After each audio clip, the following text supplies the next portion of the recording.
ముస్లిం సమాజం మొత్తం వ్యతిరేకిస్తున్న ఈ బిల్లుని చంద్రబాబు నాయుడు గారు రాష్ట్రంలో ఒక మాట, అదే పార్లమెంట్లో ఇంకో మాట, ఈ రెండు నాలుగల ధోరణిని ఈ రాష్ట్ర ప్రజలందరూ, ముఖ్యంగా ముస్లిం ప్రజలందరూ గ్రహిస్తున్నారు.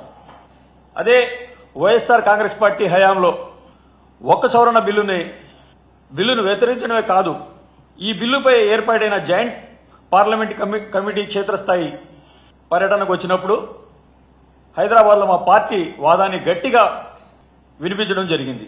ఈ విషయంలో టీడీపీ ఆడుతున్న డబుల్ గేమ్ని ముస్లింస్ అందరూ గమనిస్తున్నారు. అలాగే వక్ఫ్ భూములను సంబంధించిన కలెక్టర్కి అథారిటీ ఇవ్వాలని, కానీ నిజానికి వక్ఫ్ భూములకు సంబంధించి ఇప్పటికే వక్ఫ్ ట్రిబ్యునల్ ఉంది. ఆ ట్రిబ్యునల్ను బలహీనపరచలాగా కేంద్రం ప్రతిపాదిస్తుంది. వక్ఫ్ బోర్డు సవరణ బిల్లు ఉంది. ఆ బిల్లుకు సంబంధిత చట్టబద్ధత లభిస్తే ముస్లిం సమాజం తీవ్రంగా ఇబ్బందులు పడుతుంది.